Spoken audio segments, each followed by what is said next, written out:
When you speak of me, you are so negative. Hotbed of radicalism, you say.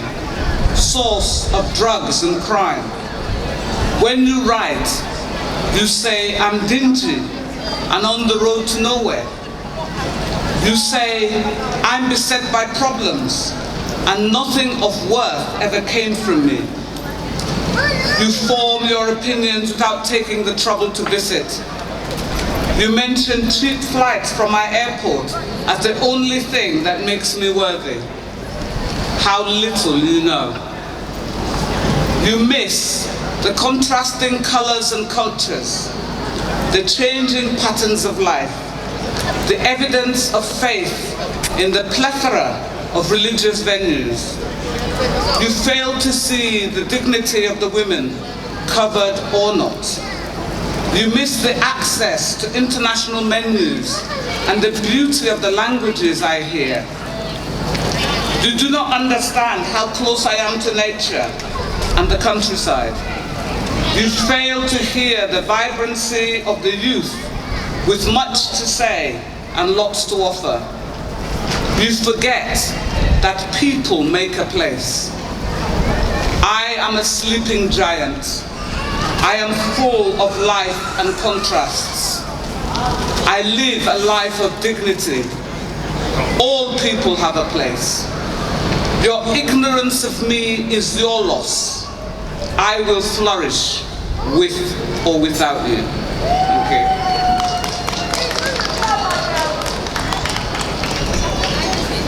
The other poem I wrote was because I got fed up with extremist views, really, and the lack of response to it. It's only a matter of time. Small-minded, muddle thinking. Dress does not identify those who wish to harm. Language does not clarify, nor does color of skin those who wish to commit a sin. Those who wish to create division are the only ones who triumph. We may be different on the outside, but inside we bleed the same. The beating heart we share, the symbol of love and compassion, rises above individual actions. Don't be led into us and them. External artificiality can only lead to mediocrity and let the haters win. Thank you.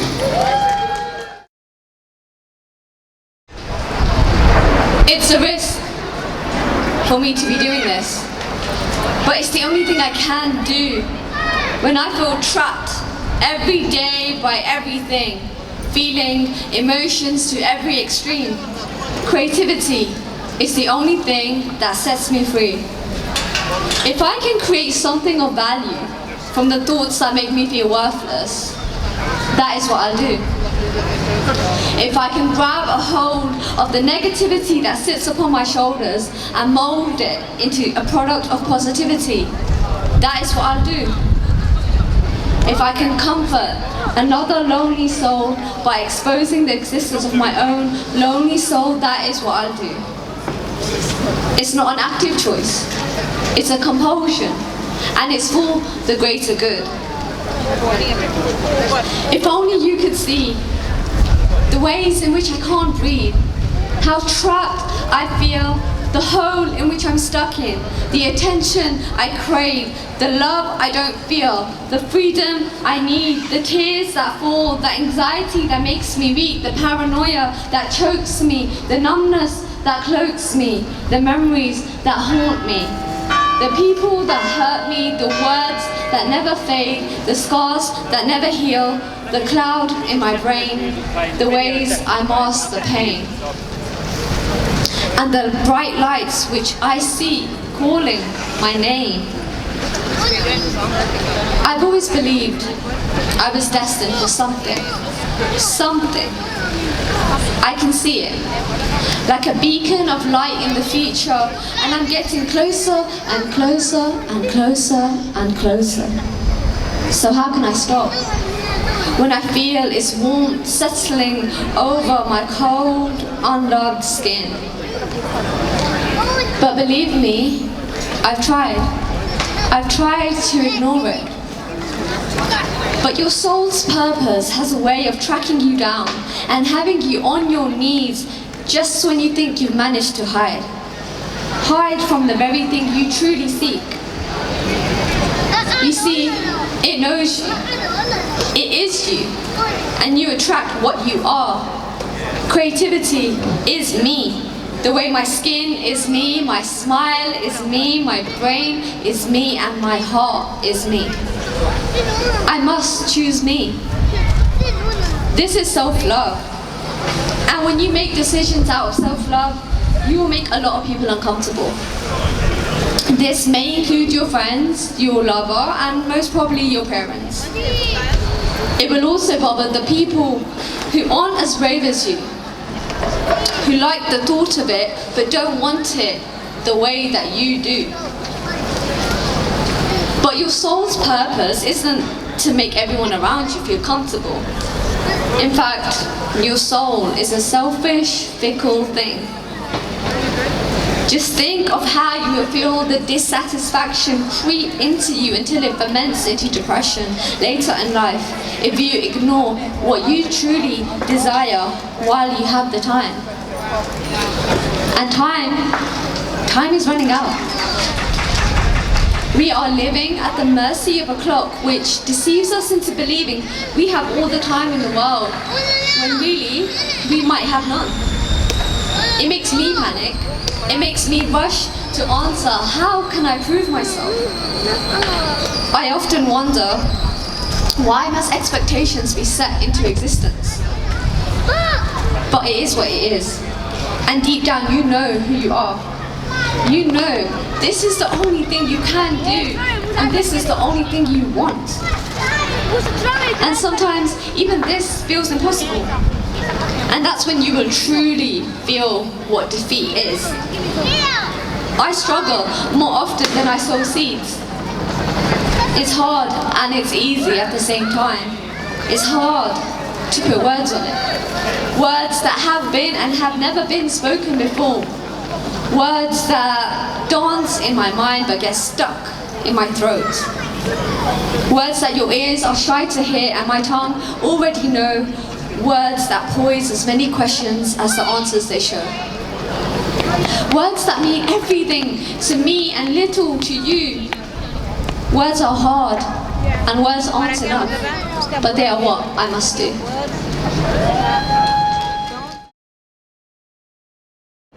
Public announcement, gather around. Important news for all, let our voices resound. Sharing a message, I'm gonna let you in. This is for everybody with a body and skin. Move your body, shake it about. Run, walk or jump with gusto and clout. Strengthen your core, the results will make you grin. Come on everybody with a body and skin. Eat a balanced diet, more fruit and more veg. More food that give you energy to give you the edge. Drink plenty of water, put the bad stuff in the bin. Consume well, everybody, with a body and skin. Get the products, the oils and the creams. Lather them over your body to feel supreme. Treat yourself with kindness. This is how you win. Let's indulge, everybody, with a body and skin. Self-care isn't frivolous. It is a must. Self-love is the answer. The magic star does. Let's promote our well-being. Take care of the body we're in. Live strong. Let me hear you. Everybody with a body and skin. Thank you. Now I'm going to read one of my earlier poems. It's called Defense Walls. And I was thinking about, I'm the type of person that would love to do anything at all for someone else. And that's nice, and you should do that. But it's also equally important to look after yourself. That's very, very important too. So thinking about those themes, I wrote Defense Walls. It may have been said repeatedly and harshly and so convincingly from more than one source that you turned it into fact and built your defense walls. It may have been said from a voice of authority, from a position of contempt, from a heart of fury that you choose to believe lies over truth and built your defense walls. It may have been said openly or subtly, the message directed straight to your heart that you forget all hope and accept this reality and build your defense walls. It may have been unspoken, but still you learned and wounded and bruised, you built your defense walls. Your defense walls were built to protect you. Your defense walls were built to make you strong. Your defense walls were built to keep out the pain. Your defense walls were built so you wouldn't get hurt. But behind those walls, there is loss, damage, sorrow, death, and heartache. I tried to break down your defense walls, to slip in between any cracks, to penetrate the mighty fortress with fearful ferocity and pleading petitions, but you would not soften. Whilst my eyes were on you, my arms were around you, my head was invaded by thoughts of you, my heart possessed on impressions of you, I neglected to defend myself. Besieged, disregarded and abused, naively defenseless, scattered remains confess my folly as I'm swept behind enemy lines, easy game for my foes, proclaiming life is not as good as you dream it to be. Thank you. Bit of mosh there. So I was thinking about, okay, so we've got to look after ourselves, but if we're going to build good relationships, it takes two. So in Luton, there's a poetry society. I haven't been for ages and ages, but when I did go, I wrote a poem for them because they had the theme of plants and animals. And I was thinking of relationships and how it takes two to build a good relationship. And I wrote growth. There was enough light and enough warmth for growth. The air tenderly whispered, a constant stream of reassurance like a mother's soothing song in the evening. The soil lacked few nutrients, water abounded for advancement, the optimum conditions present for the life cycle to unfold, like a scene in a perfect wonderland. Feebly poised above ground, beneath the earth their sturdy roots run deep, capable of supporting twice their size. Whilst they had some colour on their leaves, from their core they withered, unable to live together. Pruned of undesirable qualities, discomfort weathered for the joy that lay ahead. To flourish was a question for the heart. To become what they were born to be, a matter for the mind. No indomitable obstacles withstood them. Love, beauty, and purpose within reach. Thank you. Thank you very much. Okay, so one of the most important relationships in my life is with my sister. My little sister, she's been a very inspirational figure for me. And I wrote her a poem one time, and it's called Songbird, and I called it Songbird because she loves music, she was in a band, she's very cool, she loves karaoke, so I called it Songbird, and this is for my sister. She was my first precious gift, so small and special. When she stirred, life came into focus, much brighter, much sharper, exhibiting her best qualities, as the small wonder adorned her features with her unrivaled beauty.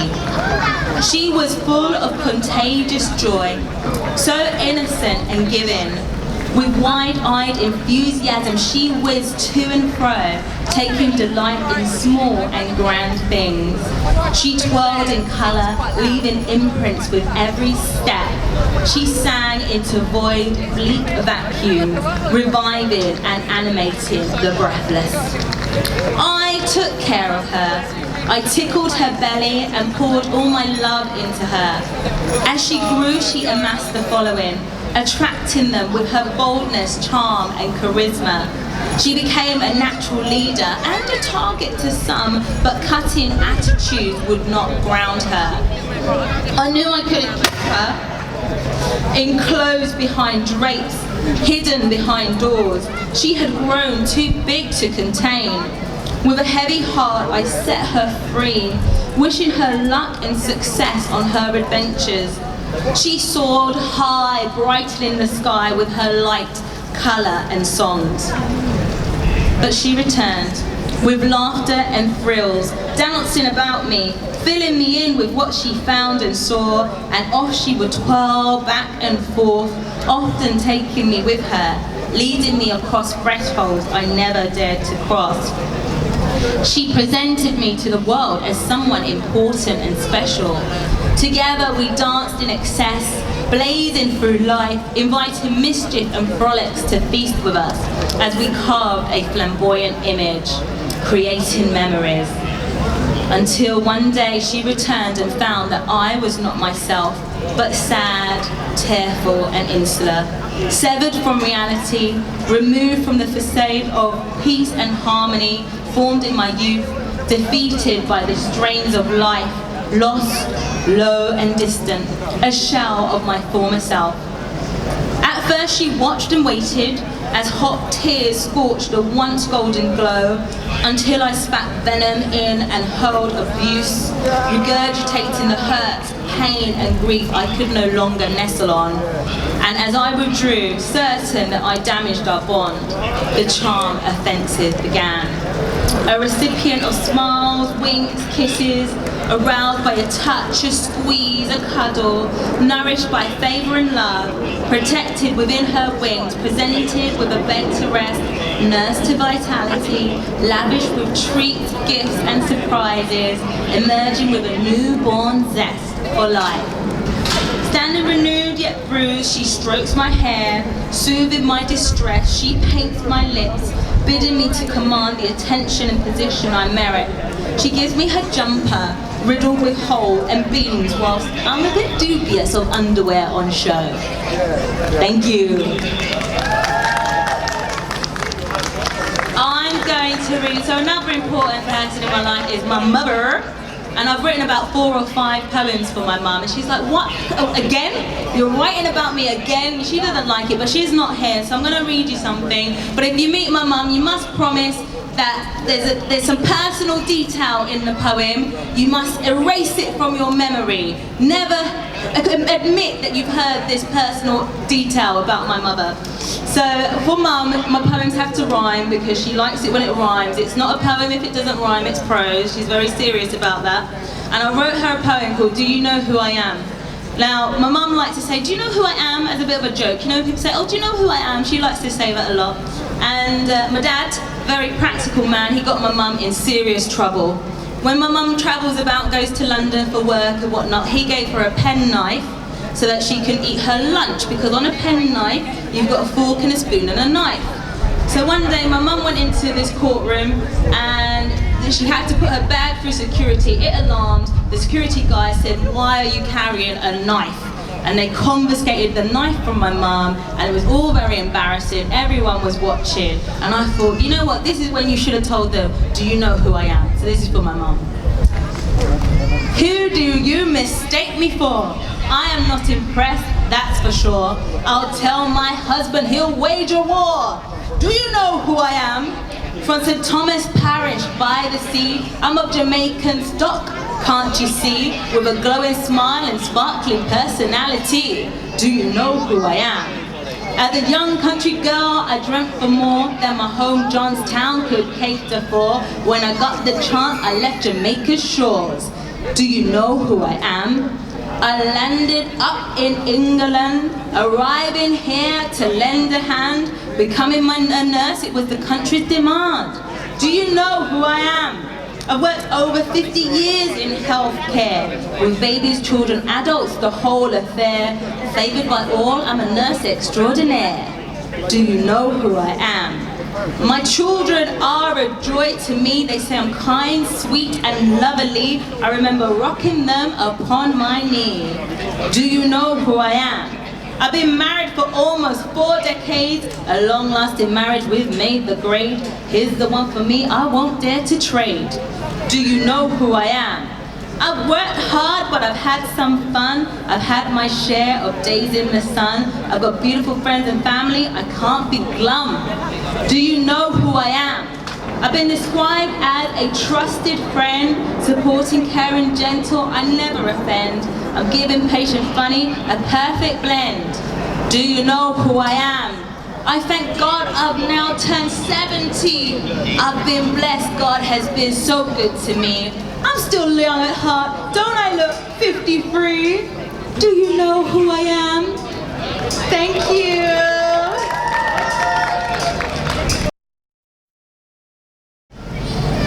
So, my Luton, and I hope it has meaning and resonance for you as you listen, as you hear.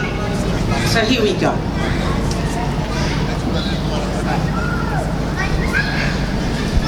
So, my Luton. I lived in London for years before moving here to Luton. At first, I wasn't sure about this new home that I'd chosen, because in my first year, honestly, I found the pace a little too slow. Now it seems like I've only just arrived, but it was 19 years ago. And I'm living here now as a black woman and as a Muslim. I've adapted and I've settled, and also I'm a proud Lutonian. I feel I'm part of a creative and vibrant community, steeped in a melting pot of races, religions, and faiths, forming a rich synergy. Now, don't get me wrong, things in Luton aren't all perfect, hunky-dory. There's food banks, unemployment, sickness, but that's another story. A lot of good things have happened and are still happening here. And that's what I want to take some time to share. So, I've learned that Luton's industrial strength grew through the centuries. Brewing and hat making were amongst its local industries. Now today, we still have Vauxhall and the expanding airport in Luton town, and of course, we have the beloved town hall rebuilt after the peace riots, when it was famously burnt down. But we must never lose sight of why the riots actually happened. Hello, man. It was because local people, like you and like me, local people felt their trust had been shattered. They believed the local government let them down. Yes, those in power. They acted out of frustration and anger. They didn't back away and they didn't cower. So today, as we commemorate the Luton peace riots of 100 years ago, I hope our politicians don't feel we're here just to put on a show. We're reminding them that they have a serious job that's serving the people of Luton town. And as citizens, we must respect ourselves, each other, and be proud as we look around. So, in closing, my message is simply this. Let's honor our history. Let's celebrate our difference and our diversity. Let's work to strengthen our communities. And let's live together in peace and in unity. Thank you, that's my Luton. Thank you so much. And I hope that no matter what the struggles, no matter what the trials, no matter what the tensions there are between us, I really hope that we will, and I know that we can, work together to build and strengthen our respective communities, and we should be proud to embrace the range of different communities that we have here in Luton. And so, my next poem. As I said, I'm a life coach, and I'm also an empowerment, a motivational speaker. And part of my work involves meeting people who feel that they've somehow lost their way and aren't able to pinpoint their calling. And we all have a calling, we all have a purpose in this life, no matter how distant we may feel we are from it. But we're all here for a reason. And part of my work as a life coach and a motivational and empowerment speaker is to help people identify their purpose and their calling and then work towards achieving that. And often it's such a fun journey. Fun for the person who I'm working with, and also fun for me, because there's nothing for me that's greater than seeing someone grow, seeing people grow, do the thing, live the life that they choose to live, the life of their choice. So my next poem is called Your Calling. In fact, it's called Ignoring Your Calling, sorry. It's called Ignoring Your Calling, and I feel that so often we miss our purpose. Or even if we don't miss it, we can't quite identify it. So this idea came to me about ignoring your calling, so I wrote a poem about it. And so, here it is. It's called Ignoring Your Calling.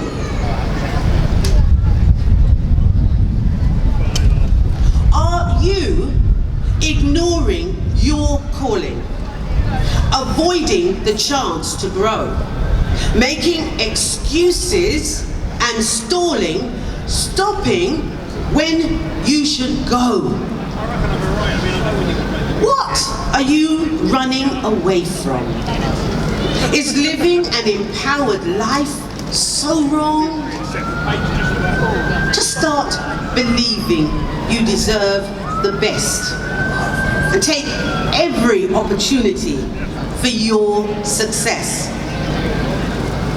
By running away from yourself like this, think of the opportunities you miss. You delay achieving your goals and your dreams. You deny yourself having just what your soul needs. And so,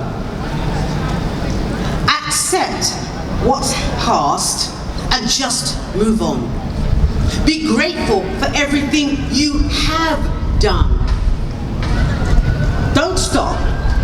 Don't look back and take the risk of falling. Don't lose more precious time ignoring your calling. So, if you have a calling, if you feel you have a purpose in this life, but don't know how to achieve it, look for someone who can help you. I'm a life coach. I'm on Facebook. I'm on Insta. But there are many more people who can help you. I'm one of many life coaches who can help you to find your calling. If you haven't yet identified it, and if you've identified it but don't know how to reach it, find someone who can help you. Stop struggling. No need to struggle. Help is out there. And so, I think I should turn to a couple of poems from my book. And actually, the last poem I read kind of personifies the idea of identifying your calling. Because I had been writing poetry for many years, 20-odd years. I wrote them, wrote my poems, did not do anything with them but put them in a file, and kept them locked away, just shut away, did nothing with them. I had an opportunity about 2 or so years ago I saw a friend of mine performing, and I thought, oh, I wonder if I could do that. And then I had the opportunity to do it, and I've not actually looked back. And in that sense, I answered my calling, that part of my calling anyway. I was able, I had the opportunity, and I had the courage to answer my calling. And being an author, writing a book is for me, is such an achievement. And I know that many people have done that, and it's such an achievement. And if you have a book inside you, which they say, everyone has a book inside them, because we all have a story. If you have a book inside you, have courage, find someone to help you, and put those words, that story, those poems, whatever you have inside you, put it in a book. Because trust me, you will enjoy what you read. You will enjoy your achievement. So, let's go to my book, My Sole Purpose.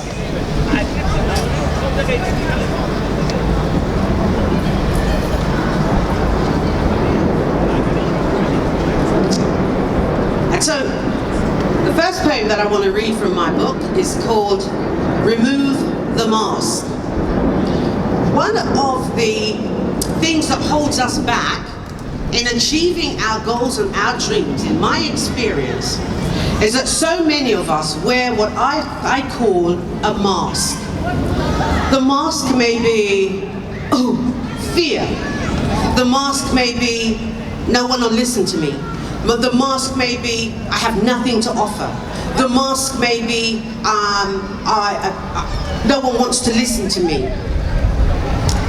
And I actually feel that if we, again, took courage and removed the masks that so many of us wear. We go into work, we put on a mask. We go home, we wear another mask. We're with our friends, we wear another mask. If we took the courage to remove the mask that we all wear, I believe we can uncover our real selves, our true selves. And so, remove the mask. Hi, Kat. So remove the mask. So, each day we're told, show up, just be you. Now you have a choice to make it or to fake it. So, what do? Do you hide behind, I'm fine, thanks? You know, that well-crafted mask, covering the pain and sadness you cling to from the past. You see, when you hide, people can't see the real you. And you become so frightened, even you don't know who's who. So, are you being your true self today, the self you and others trust? Or is it the pretend you, because you're scared of the real you showing up? If that's true, you're denying yourself a life of abundance, joy, and peace. Instead of getting the most from life, you're actually getting the least. You're cutting yourself off from your greatness. You're hiding in the dark. You deserve infinitely more than that, but you're wearing that fearful mask. Imagine if you let your guard down and came out from behind your shell, you'd finally be showing your brilliant, awesome, and magnificent self. So, I dare you. Next time you're about to wear your old, familiar mask, leave it off. Just be who you are. Just play your part. Because it's time for you to rise, to shine, to step out, to be proud and loud, to be and do what makes you special and what makes you stand out from the crowd. So, Remove those self-defeating shackles. Set yourself free, and then, at last, you will be amazed just how powerful you are when you remove the mask. Thank you so much. And on that point about removing the mask, I just want to say that to the ladies, and I do have to say this is for the ladies only, for the ladies in the audience, I just want to say that I'm running a retreat, a weekend retreat in September, and it's actually called Unmask Your Inner Queen. Unmask Your Inner Queen. If anyone's interested, again, I'm on Facebook, I'm on Insta, and you will be able to get information about that retreat, and I promise you, it will be a transformational 2.5 days. You will not go into that, you will not leave the retreat as you walked in. So, unmask your inner queen. And again, I'm standing here today because I took courage, and it really does take courage to stand here in front of you today, as I have done before. It really does take courage. But also it's taken me to unmask my fears, remove the worry about whether people will want to hear what I have to say, whether I have anything to say, my fears of being in the public eye. You know what? It is scary, but it's actually a fantastic feeling. So I'd say to anyone who feels you're wearing a mask that doesn't fit you, find someone to help you. I'm here, I'm a life coach, I can help you with that. Find someone to help you to remove your mask. And trust me, as you begin to engage in that process, do that work, revealing your true self, connecting with your true self, believe me, you will fall in love with yourself again. So, what should I bring you next from my book? Okay. The next poem, again, is sort of motivational, again, and it's about being your true self. It's called Perfect Imperfections. Okay? Perfect Imperfections. One of the things I find about Facebook, Insta, and all the other social media, Tinder, Tumblr, all of those, one of the things I find about those is that we're kind of encouraged, I think, to show our best side. Oh, I've done this today, and oh, I'm doing that, and oh, I'm doing that, and everything in my life is fantastic. But actually, I don't believe that everything in everyone's life is fantastic. But we are encouraged these days to only talk about the good bits and present ourselves in a good light. And I want to say, embrace your perfect imperfections. So here's some words of encouragement. I hope it's encouragement. Well, it will be encouragement for you. So, in a world that seeks perfection in everything we do, perfect homes, perfect lives, and of course the perfect look and size too. But does it mean that being different makes you bad or sad or weird? Is being less than perfect shameful? Is it something we should fear? You see, I think there's too much pressure on us to give in, to conform to what society expects and what the media and others decide is the norm. Look, if we all did that, we'd be like sheep following each other around. Never saying what we think, what we want, never standing on our own ground.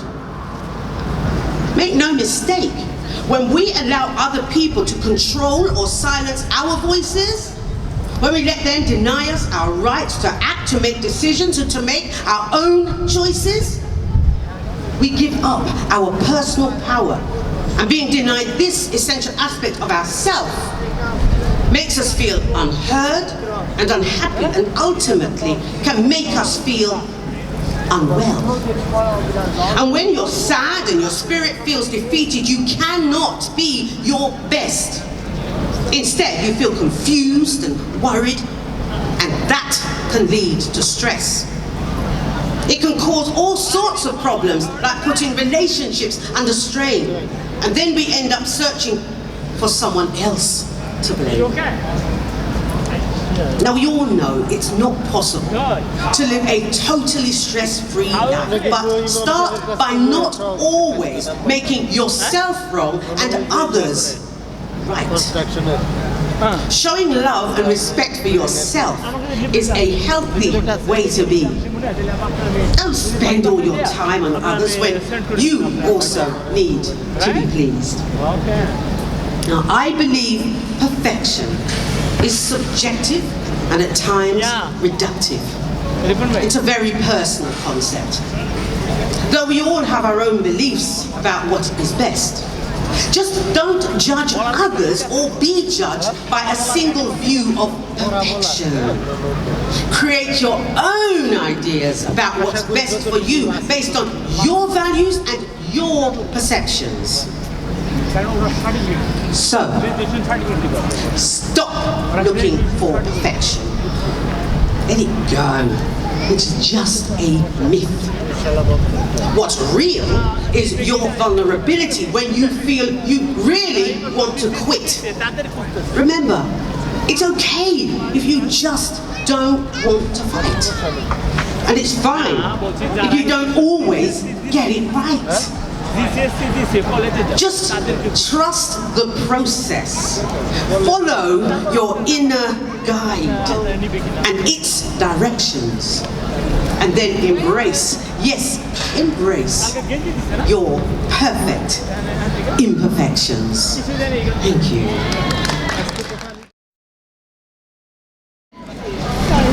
What is my passion?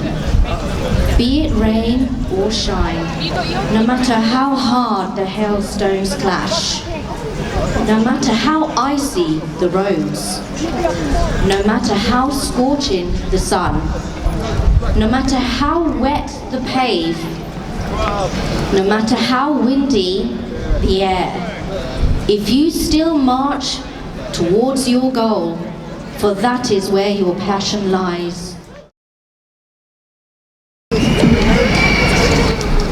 So I'm going to do some poetry, just so you guys know. Normally I have like a band with me and we do poetry with music. I did notice one of my brothers directly in front of me, 12 o'clock. I'm not going to dance. That was very nice and very kind. It was a very good joke, but I am not hearing anything. Like, what's going on? Okay, maybe. This is not part of my act, guys. I'm freestyling. I don't know why there's music playing, but I'm going to go with it. Are we okay? Because I don't want to dance right now. I didn't rehearse. So yeah, I'm going to do poetry. Normally I have a band with me and stuff. I did notice my brother right in front of me. He turned around as soon as I said poetry. It's cool, bro. Within the next 2 years, I'm going to see you at Soul Food Poetry. Mark my words. Boom. So I'm going to do about 5 pieces. And I wrote them down because I don't know what order I'm going to do them. Okay, so the first piece I'm going to do is the first poem I ever wrote that I thought was worthy for listening.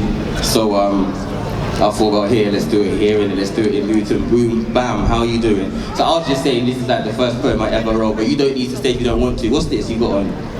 I'll swear down. You know when family just walks through with their birthday strapped across them and you're like, I didn't know it's your birthday. Yo, I will check you and I will give you your birthday present. It's in the car. Yeah? Alright, cool.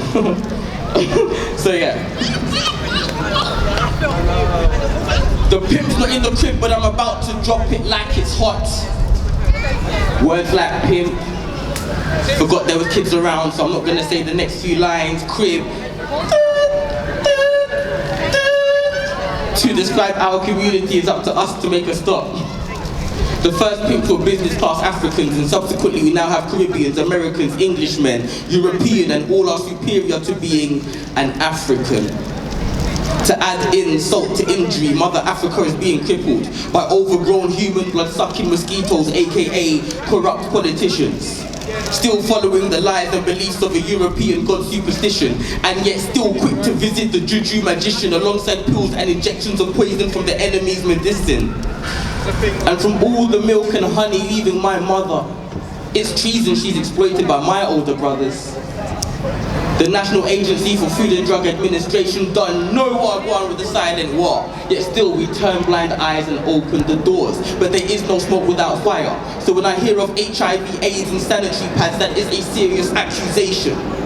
Sick to my stomach doesn't even begin to describe the sensation. But I'm just a poet. What do I know?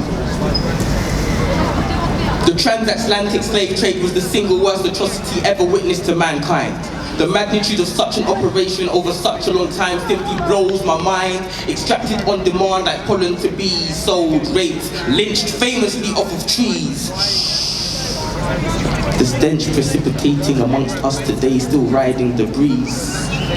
If I am to speak of the tribulations facing descendants today, stopped and searched more frequently than a rainy British day, frustrated with the fact that I can't get to work on time. Officer, please let me be on my way. Then I am the one trying to be bright, because I have something to say. Let us look at April the 8th, 1864, or 100 years ago, 1919, on these floors. Slavery was abolished, but for one single exception. The circumstance of incarceration. So, straight from the master fields to the master chain gangs, where the minority populace make the majority inmate, whilst the remaining living in so-called freedom are subjected to the Jim Crow laws, and I'm supposed to brush it off like, I guess we got the short straw. As though the developed world is not built off our backs, costing us blood, sweat, tears, families, culture and more. But I am just a poet. What do I know? Boasting and forcing mental and spiritual supremacy to the nth degree, undermining the role played by Africa to nourish the world's wants and needs, tormenting the youth's sensory organs with music, sex and greed to perpetuate each and every seed, infiltrating and penetrating every aspect of positivity, including changing our names and countries. Abyssinia! I say, for that was the name before the race of the African cake took claim. Mother Africa must wake up and smell the coffee beans being illegally picked from the land. Jah! Illuminate my Egyptian dark night and expose the pestilence where crawleth the sand. Unearth the warriors to rise again. We need their strength to lend us a hand. Summon and unlock the strength I know we possess and proudly proclaim, I am an African man. Time stops for no one, tomorrow never comes. Seize every second for the sake of our sons. Arise from the ashes, Banu. Read the book of the dead. Power is knowledge, but also economic, so invest amongst yourselves. Use your heads. Override the cards the devil has dealt with the sharing of bread. Empower our great nation with nature's spider silk thread. Terminate the turmoil of our situation. Use ancient Amun to overthrow. But I am just a poet. What do I know? Thank you very much. You don't, cool, thank you. You didn't need to do a clap, but thank you, it's cool. I'm gonna get my water because my mouth is real dry. And I'm gonna look at what the next one is. Thank you.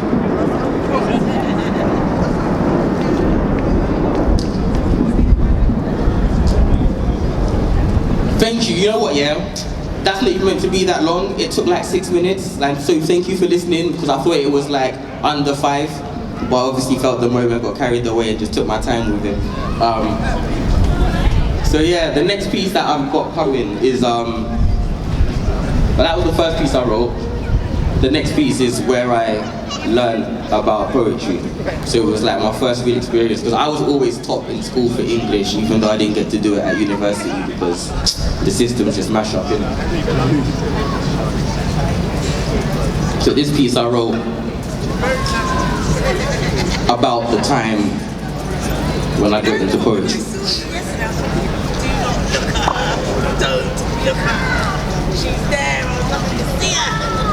I met her when I was in school, so that's where I met poetry, of course. Year 7, Mr. Havisham. It was a boys' school, sounds very wrong, but I met her when I was in school. I can't remember the exact age, but we were young. You know them ages there when we laugh at things like the words bum, play thumb wars with each other's thumbs, but you were thumbless. In class I'd be typing sweet nothings in my phone but not air them because you preferred the handwritten words, and I was not yet ready to convey with the spoken words, and we would never give you the talk about the bees and the birds, but that did not stop me from slipping into onto her tabula rasa without any regard for whoever was her father. I was a fiend for the friction when I put my pencil in her sharpener, and she taught my tongue to be smoother yet sharper. I guess that's what you call young lust. And we wrote a whole new meaning to the term riding the bus. And I apologize for when my pen would bust before you were finished first, and in my wisdom now, I ensure that you get the climax, because every time we engage, I go ham. Right on time like the clock in the background, fam. And I know some of the ladies are out there sitting there thinking, yeah, she's faking it, can't you tell, man? But scratch that. Let's talk about sex, baby. Yeah, I said it. Let's talk about you and me. Okay. Let's talk about all the good things and the bad things that may be. Let's talk about texts. Let's talk about texts of ancient times, astrological lines, because whenever I'm with you, I feel the stars align. So much so that you're always with me. Kind of like the Holy Trinity, but a duo, but not a duo as in two, more like I and I. The kind of synergy that makes me know that if I held out Jah, your next line would be Rastafari. And I know it's only natural. You know what? When I say Jah, I don't know can say Rastafari. See how me I say when I say Jah, me say Rastafari. Alright, cool. When I say Jah, your next line would be Rastafari. Alright. And I know it's only natural that others will try and dabble with what we have, and I don't know about you and them, but I trust that what we have is eternal. A love inconceivable like a small circle. So small it is deep, so deep it is black. So small and black it resembles a full stop. She is not a lady. She is poetry. Thank you very much.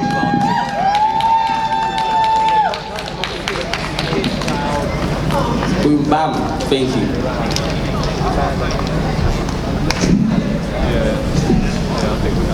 So, next piece coming up, probably it makes most sense to do with what we've got going on here. Talking about how to express yourselves and like just getting it off your chest really, and are you being heard? So the next reason why this piece is probably so easy for me to perform is because it's probably the most relatable for myself, in that I experience it probably every single day, and we just need to learn how to deal with it. You'll catch it on talk what I mean. And if you're not like me and you're like something else, then you'll still know what I mean from your perspective, so just ride with it. I know you see me. I know you see me when I pass through in the streets. You may not believe me, but your heart makes a mighty beat. Or when you're sitting in traffic and I'm simply passing by, then all of a sudden my image imprints in your dilated eyes. Chuk chuk goes the lock, up goes your windows. As if to say, if I wanted to get in your car, my boot through your window wouldn't be so simple. See, I'm not mad with you for the crimes of the past, but I'm definitely vexed with you now for rolling up the incy-wincy little bit of glass. Furthermore, my hoodie gives you the false right to label me a member of a gang, and yet, was that not the official uniform of the Ku Klux Klan? Plus, I'm sure I'm the most popular guy in the department store. This is the staff announcement. Please keep your eyes on the Rasta man in aisle 4. I've had enough of this crap. I'm going home, taking the tube, and true to form, you all persist in being so rude. It's rush hour and we are packed like sardines in a tin, but sitting in a seat either side of me would be the ultimate sin. And it's a classic how you look going in the elevators, but fortunately for you, your handbag does not match my attire. So loosen the grip on your bag, I would not even want the negative karma. And if what I've said so far is incorrect, then I challenge anyone to call me a liar. Your perceptions of me are about as brilliant as a car with 4 flat tires. Tired of the assumptions that I'm the boombox stereotype. Along with the gold chains and sagging jeans stereotype.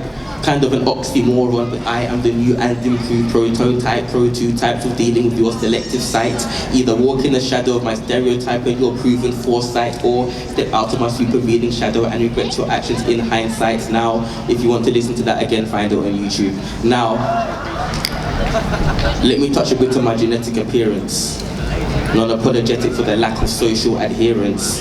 Proud of my polypeptide chains of keratin bliss, simultaneous with the melanin paint of my epidermis surface. Now, you may see what you are programmed to see, but subsurface is the real me, the I, the presupposition of myself with the brain, the me with hemoglobin and organs just the same, regardless of the frame, irrespective of my name. If I'm typecasted and bear your imaginary blame, it is a goddamn shame. Now, when I get the opportunity to showcase my intellect, it's a surprise to many. The realization that you can exploit my talent, skills and brain. There drops the penny. No, I don't smoke, not a kind of any, but yes, your thoughts are right. I am one of a kind, but also one of plenty. So, I passed the test of your employment criteria and desecrated your views of me being inferior. Now I shall not parade my victory acting superior, but I know you see me, and if you see me, feel free to put your hands together. I know you see me, so don't be a selective sight sinner. Thank you very much.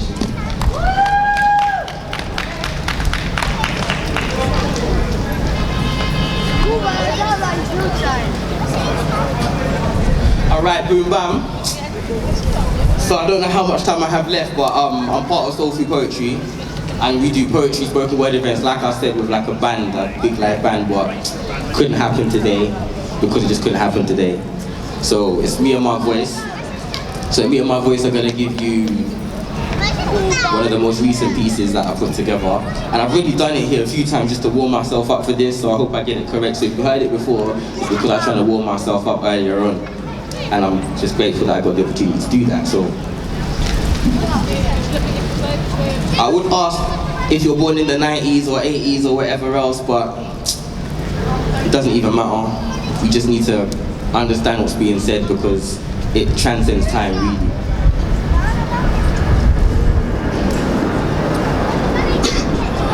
I may reel up some lines as well to just let it sink in because, like I said, it transcends. So.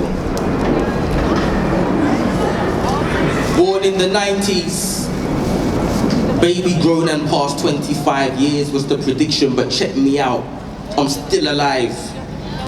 Never been incarcerated, never clocked committing crime, but somehow the shit stems got me feeling like I'm doing time. Tick tock, ticky tock.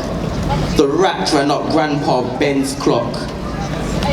It struck 440, banned acres, didn't give it up, stuffed into projects, no prospect, here comes some more cuts. Flagellating our backs like we are sheer. Sunshine, hold the door, tar may never come. Cooped in high rises, looking like chicken. Run, through the forest, just don't hang around lynching. Gump, shunning is a need, cause what we don't realize is we all bleed. And we all need water. So what about Flint? Stones are being cast, but who's ye without sin? Nah, you see, that's the wickedest thing. Freddie has a Barney dashing rubble and pebbles. But Wilma, remind you, you could use a pencil. It takes a revolution to conquer the devil. Listen, sticks and stones may break my bones, but words can kill. It just takes a few suck heads, hyperinflating and passing bills. Still, calm before the storm. The robots we anticipate is us. Just watch us perform. Calm before the storm. The robots we anticipate is us. Just watch us perform. Calm before the storm. The robots we anticipate is us. Just watch us perform. Calm before the storm. The robots we anticipate is us. Just watch us perform. Thank you very much.